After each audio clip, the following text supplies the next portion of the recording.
கர்த்தருடைய பரிசுத்த நாமத்திற்கு ஸ்தோத்திரம் உண்டாவதாக.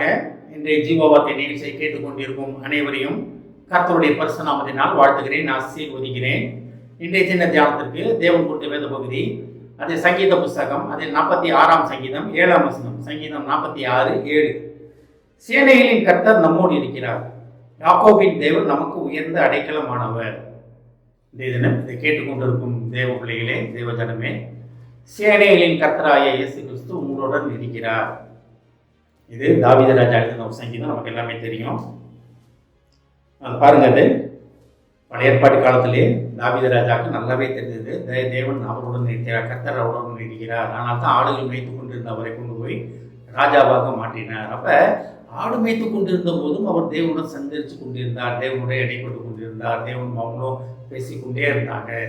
இவர் பாடுகிற பாடல்களை, ஒரு ஜபத்தை தேவன் அருகிலிருந்து கேட்டுக்கொண்டே இருந்தார். ஆனால் தான் அவர் ரொம்ப அழகாக சொல்றாரு, சேனைகளின் கர்த்தர் நம்மோடு இருக்கிறார், என்னோடு இருக்கிறார், உங்களோடு இருக்கிறார்.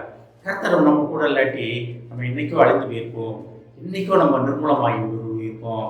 இவ்வளவோ எதிரிகள், இவ்வளவோ போராட்டங்கள், இவ்வளோ பிரச்சனைகள் உங்களை ஒன்றும் இல்லாமல் ஆக்கணும் அப்படின்ற இந்த எதிரிகள் மத்தியிலிருந்து, விரோதிகள் மத்தியிலிருந்து உங்களை உயிர் கொடுத்து தேவன் தான் உங்களை பாதுகாத்து வைத்திருக்கிறார். ஆனால் ஒவ்வொரு விதமான அனுபவம் சொல்லலாம், ஒவ்வொரு விதமான காரியங்கள் சொல்லலாம். உங்களுக்கு எதிராக வந்தது யார், என்ன ஏதுன்ட்டு நிறைய சொல்லலாம். ஆனால் தேவன் என்ன சொல்றாரு பாருங்க, உங்களுக்கு எதிராக யார் வந்தாலும் பரவாயில்ல, என்ன இருந்தாலும் பரவாயில்ல, எனக்கு எதிராக ஒரு பாளையம் வந்து இறங்கினாலும் நான் பயப்பட மாட்டேன்னு தாவீது ராஜா சொல்றாரு. ஏன் தாவீது ராஜா சொல்றாருன்னா, எனக்கு எதிராக யார் வேணா வரட்டும்பா, என்ன வேணா நடக்கட்டும்பா, ஆனால் சேனைகளின் கர்த்தர் என்னுடன் இருக்கிறார். நம்ம புதிய ஏற்பாட்டு சத்தியத்தை வாழ்ற ஜனம், நம்ம மக்கள், நம்ம தேவ விசுவாசிகள், நமக்கு நல்லாவே தெரியும். பழைய ஏற்பாட்டை வெளியே இருந்து மக்களை வழிநடத்தின அதே தகப்பன் இயேசு கிறிஸ்து இன்னைக்கு நமக்கு உள்ளே இருந்து நம்மளை வழிநடத்துகிறார். அதே நம்ம உணர்கிறோமா? கர்த்தராக இயேசு கிறிஸ்து உங்களுக்குள்ளே வாசம் பண்ணுகிறார், நமக்குள்ளே வாசம் பண்ணுகிறார். அப்போ சேனைகளின் கர்த்தர் என்னோடு இருக்கிறார் அப்படின்னு நம்ம தைரியமாக சொல்வதை கேட்பதற்காக கர்த்தர் ஆயத்தமாக இருக்கிறார். நமக்கு எதிராக என்ன போராட்டங்கள் இருந்தால் பரவாயில்ல, அநேக சாட்சிகள் என்னால் சொல்ல முடியும். உயிர் பயம், உயிரிலிருந்து, நோய்கள்லேருந்து, எவ்வளவோ போராட்டங்கள்லேருந்து தேவன் அதே அற்புதமாக பாதுகாத்திருக்கிறார். என்னை மட்டும் கிடையாது, உங்களையும் பாதுகாத்திருக்கிறார். ஒவ்வொருத்தவங்களும் கொஞ்சம் உட்காந்து யோசித்து பார்த்தீங்கன்னா, நீங்கள் உங்களுக்கு நினைவு தெரிஞ்ச காலத்திலிருந்து உங்களை எப்படி தேவன் அதே அற்புதமாக பாதுகாத்து ஏந்தி சுமந்து தப்பு வீட்டு வந்தாருன்னு நம்ம தேவனுக்கு சாட்சியாக நம்ம சொல்ல முடியும். கர்த்தர் நம்மளோட இருக்கிறார். அதை கேட்டுக்கொண்டு தேவ பிள்ளைகளே, கர்த்தர் உங்களோட இருந்து உங்களை பாதுகாத்து, உங்களை வழிநடத்தி, உங்களை உயர்த்த வல்லவராக இருக்கிறார். உங்கள் மனதின் விருப்பத்தை நிறைவேற்ற வல்லவராக இருக்கிறார். கர்த்தரை கொண்டு எனக்கு இதெல்லாம் நடக்குது அப்படின்னு நீங்கள் நினைக்கிறீங்களா? அநேக காரியங்கள் இருக்கலாம், அநேக காரியங்கள் நீங்கள் கேட்டு பெற்றுக்கொள்ளாத காரியங்கள் இருக்கலாம். ஆனால் அதற்கும் மேன்மையான காரியங்கள் உங்களுக்கு வைத்திருப்பதனால தான் அந்த காரியங்கள் உங்களுக்கு கிடைக்கவில்லை. தாமதிக்கிறார் என்று யாருமே நினைக்க வேணாம். கர்த்தர் வேண்டியது வருமோ அது ஜீவ விருட்சம் போல் இருக்கும் அப்படின்னு படிக்கும். அப்பேற்பட்ட ஜீவ விருட்சத்தை உங்களுக்காக ஆயத்தம் பண்ணி கொண்டிருக்கிறார், ஆயத்தமாகி கொண்டிருக்கிறது. அதில் நிலைத்திருந்துங்க. அதுக்காக கேட்பதை விட்டு விடாதீங்க.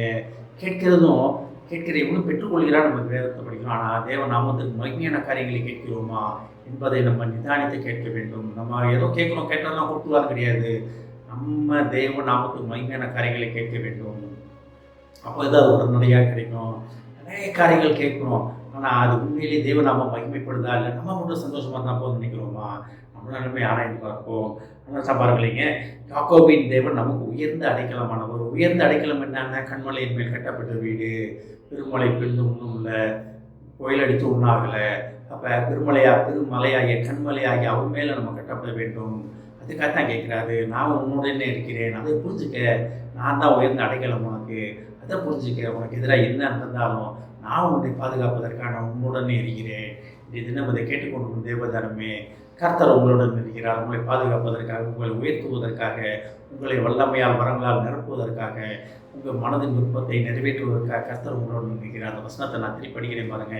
சேனைகளின் கர்த்தர் நம்மோடு இருக்கிறார், யாக்கோபின் தேவன் நமக்கு உயர்ந்த அடைக்கலமானவர். ஆமென். ஜெபிப்போம். எங்களை அதிகமான அட்மிட் பண்ணலோ பிதாவே, சேனைகளின் கர்த்தராகிய நீர் எங்களுக்குள்ளே வாசம் பண்ணுவதற்காக நன்றி ஆண்டவரே. நீர் எங்களுக்குள் வாசம் பண்ணி எங்கள் தேவைகளை சந்திப்பேன் என்பதற்காக நன்றி ஆண்டவரே. ஏஸ்தப்பனே, நீர் எங்கள் உயர்ந்த அடைக்கலமாக இருப்பதற்காக நன்றி ஆண்டவரே. ஏஸ்தப்பனே, நாங்கள் உண்மையில் கட்டப்பட்ட வீடாக இருக்க உமது அடைக்கலத்துக்குள் நாங்கள் வந்து சேர நீர் எங்களை அழைப்பதற்காக நன்றி ஆண்டவரே.